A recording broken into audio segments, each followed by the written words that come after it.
con just happened inside of Korea, and a lot of info was given, and I'm gonna take the monstrous task of trying to compile this 4-hour and 40-minute live stream in a 10 to 15 minute video. So, you know, I have everything written down. Let's get started and let's go into all the things they've announced for Lost Ark in the future. So first of all, we're starting off with another gold nerf inside of Korea. We actually don't even have all these gold nerfs, but you can see that a lot of things are gonna change from here. We do have an image with some translation. So you can see right here, we have Akon, Ivory Tower, Thaemine, Echidna, and everything with solo mode, normal mode, and all these numbers are going to change, and half of this gold as well is going to be bound. A lot of gold nerfs happening in Korea, and hopefully they will take a long time to get to us. Up next, they added in a new sort of gold shop 20 times a week for 1k gold. You get yourself upgrade materials, card packs, mounts, and all the kind of stuff, which is pretty cool. Up next, they talked about the new trust system. This is just going to be simply that if you gain a lot of gold from outside sources, you're going to have to pay a tax over that gold. Simple as that. So if you're just earning gold and spending gold at a normal rate, you don't have to worry about anything. But if you're getting a lot of gold from alt rosters or people, you know, of course, arm tier, they're gonna have to pay the price and of course lose a lot more gold. As well, they talked about that there's a big gem influx from tier 3 chaos dungeons, cubes, all the kind of stuff, and they're putting a stop to that. They're nerfing the gem acquisition rate in these contents by 50%. So we're gonna see a spike in gem prices probably. Up next, we're gonna have a new map expansion added to the game, which includes, of course, a new class archetype as well, which could be pretty cool. And the map is gonna look something like this. Up next, of course, they talked about the brand new female paladin, now revealed as Valkyrie, which is pretty awesome. And this, of course, is gonna have a big archetype. We're gonna watch a trailer right now. And here we see Valkyrie. She will be wielding a sword and a holy shield. She has also 2 different sorts of swords. You'll see a big great sword, probably used for DPS, and the smaller sword more for supporting.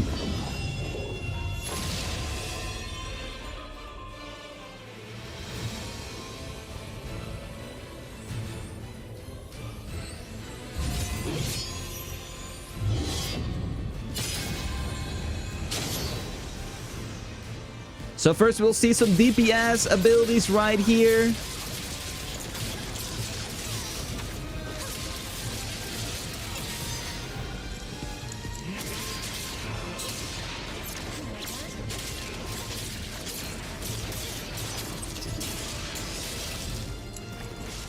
Here's some support abilities we're going to see. We see as well the smaller sword.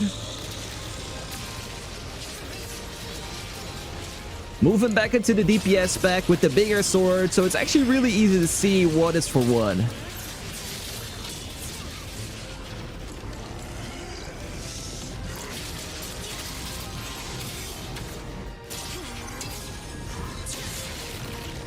And here we will see some of the more support abilities. We'll see your awakening as well, which is going to look absolutely amazing. It's going to be happening here. Look at that, beautiful. And this is more DPS abilities once again. And the DPS hyper is coming in. Absolutely gorgeous. So here we have Valkyrie, guys, coming this next Wednesday in Korea, which is crazy. One extra note about Valkyrie, she will have a stack system. You can convert your stacks into either heal or DPS buff, used just for your identity. And of course, more info we shall see, of course, once it releases in Wednesday on Korea. Up next, whoever sells Thaemine Extreme coming in. It's going to be a limited time mode, which could be pretty cool. It's not going to be that hard, actually. It's going to be easier than the Valtan, but you know, you're going to get yourself some extra very juicy rewards. And these are the rewards right here. You can get yourself, you know, relic selectors, which is absolutely amazing. They will still cost you around 20,000 gold to make, which kind of sucks, but you can see there's other things as well, like trails, cards, and other items, which is pretty cool. I'm sorry the gold's behind me, but it says 20,000 gold right here as the gold cost to craft the books, each of them. Up next, we're gonna get ourselves Aegir solo mode. Very nice announcement. We're gonna get ourselves, of course, more rewards as well in the shop. We have more solo mats, so Aegir Behemoth skill's gonna be in there. We're gonna be able to convert mordum rewards into karma, which is pretty cool.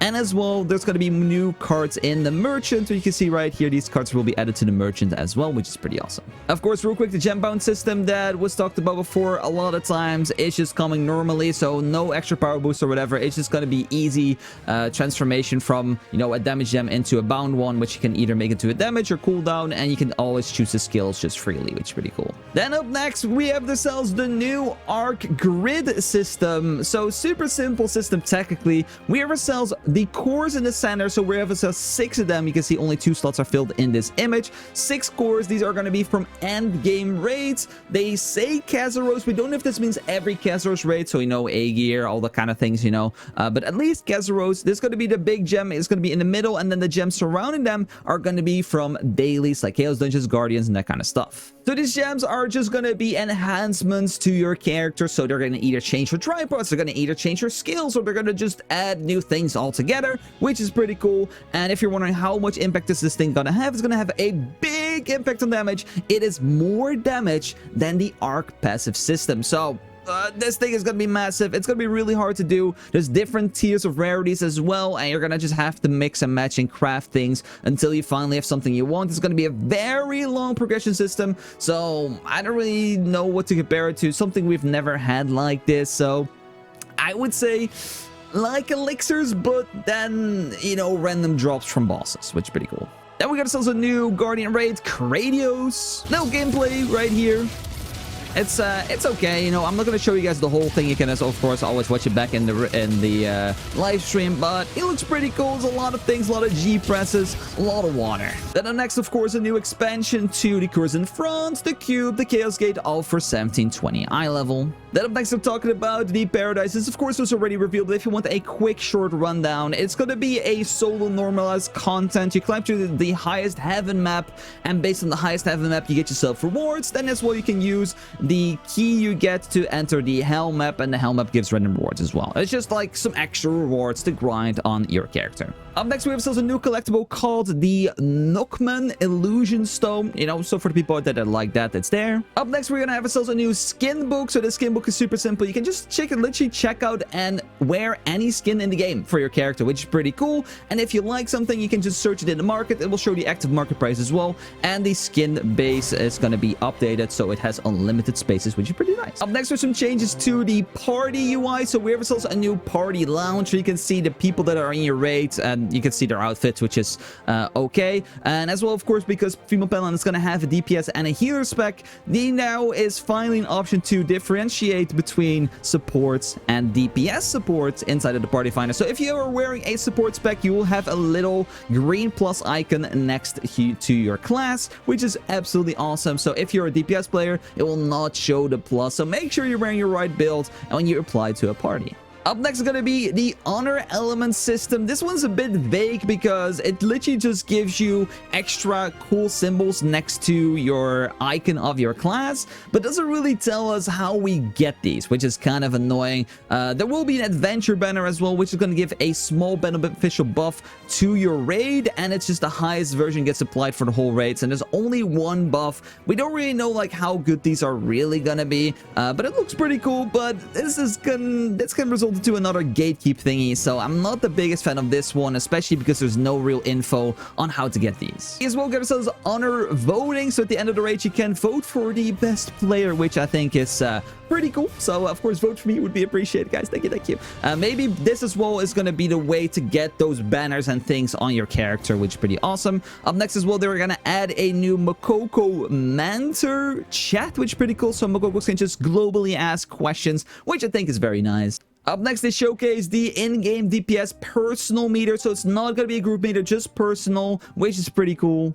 And this is another view of the DPS meter with some more broken down things like the different skills, how much damage, how much crit rate, all that kind of stuff, which is just very useful. Up next, we're going to have ourselves a new updated UI, which is very awesome. So we get ourselves the new combat power and support power. So this is going to be the main metric, which you're going to be gatekept on. And I think this one is the fair one because high level doesn't really matter. It's how much damage you're actually doing. So you're gonna see people be like, we need 2100 as a minimum, you know, in our raids for you to be able to apply. And I think that's pretty cool. There as well, of course, there's more updated UI on the other stuff. You can see yourselves your elixirs, you can see your transcendence, and all the other stuff that can be interesting for metrics are now displayed on the main profile, which is such a big improvement. I love this change. Some more small changes. We now instantly harvest our Guardian raid souls, which is pretty cool. We can now use mounts inside of raids. So while we walk into the raid start, we can actually use mounts, which is pretty cool. Unatas, of course, got their change, which was announced. So now they are weekly, which is very nice. And this, in my opinion, is one of the biggest ones. Raid leaders can now skip cutscenes for everyone. Thank God. Not that stupid one person not skipping.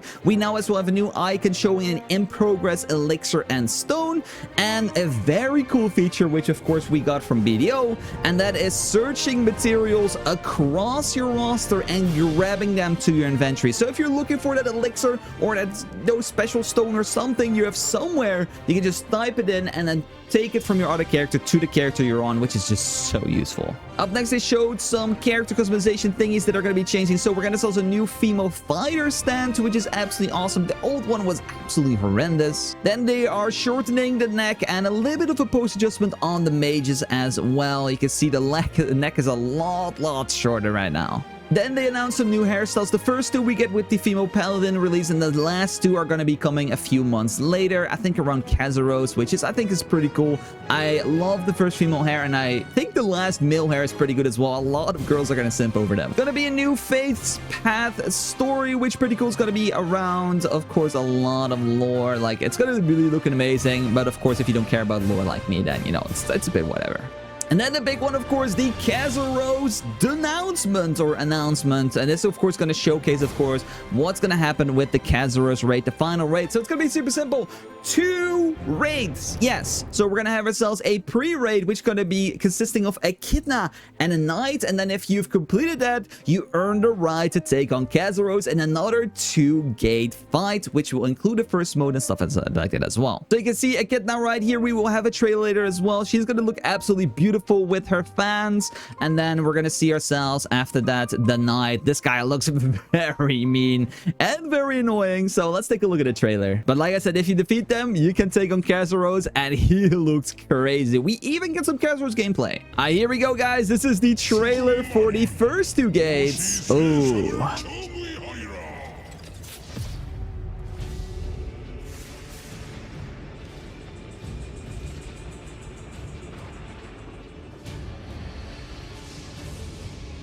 Gate 1, this is where we will face echidna once again.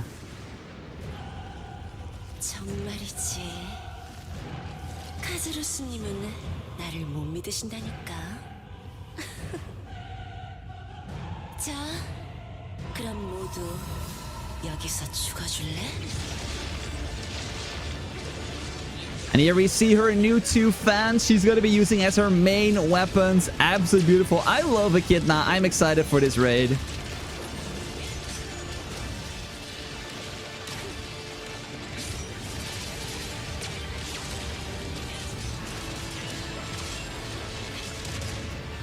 제법이구나.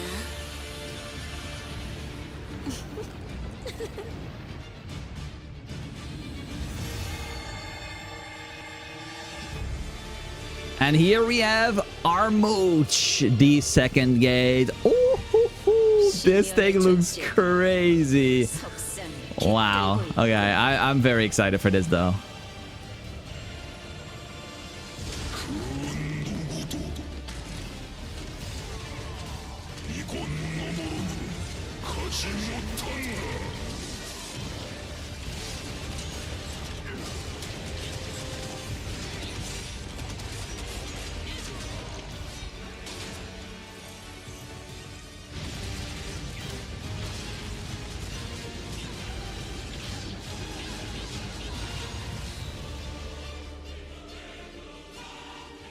And then once you've defeated them both, you earn the right for your audience with Kazeros. Oh,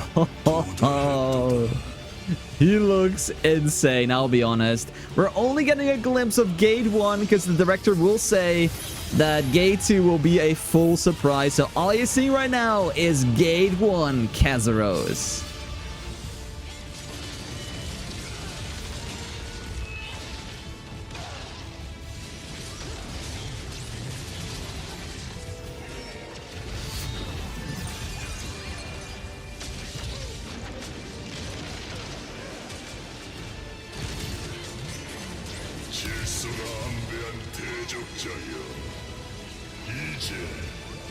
존재를 증명할 시간이다.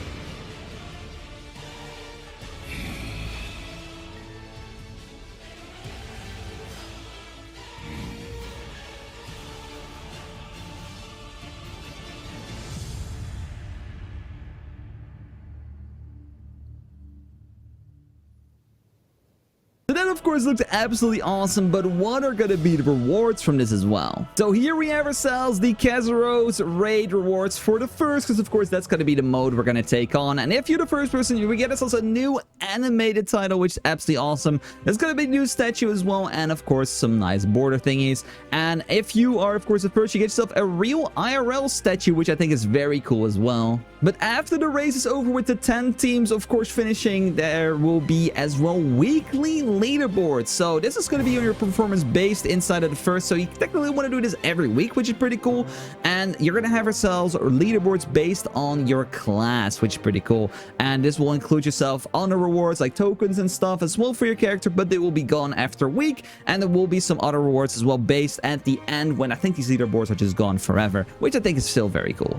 Then up next, we're going to talk about some summer events. So we have ourselves the war map event. So it's going to be like a global event. So everyone's just going to do their war map and stuff, and they're going to unlock rewards for you, which is pretty cool. Then up next, we're talking about the Mokoko Express. This one's going to go from 1580 to 1600 with support up until 1700. Of course, this could go up to 6060.99.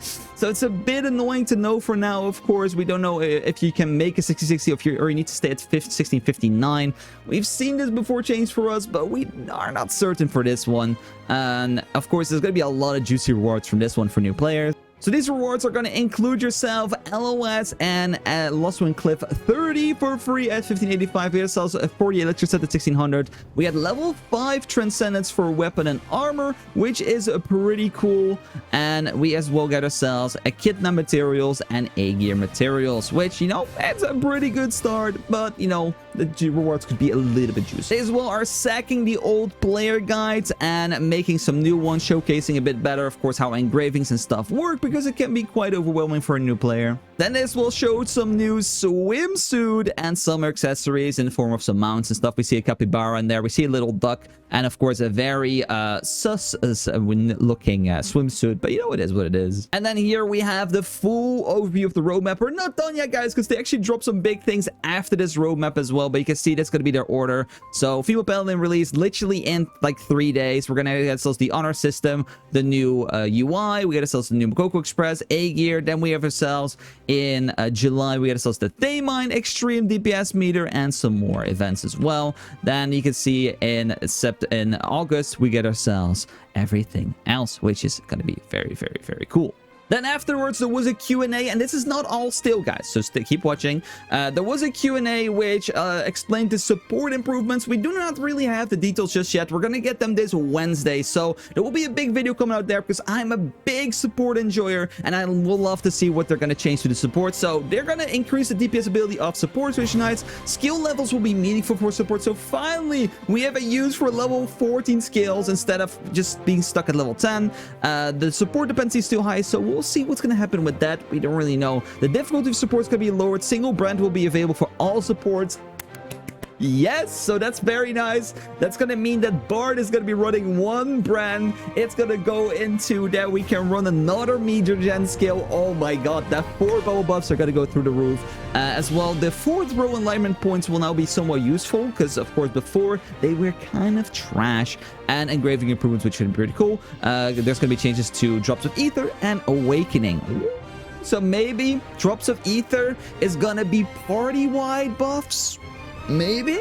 We'll see. I already have that full relic, so I don't really care. I have not bought Awakening, but we'll see what they're going to change with that. And it will not be perfect, they say, but they'll try to fix things that people don't like. And yeah. So, the big one, guys, and the last one. Oh.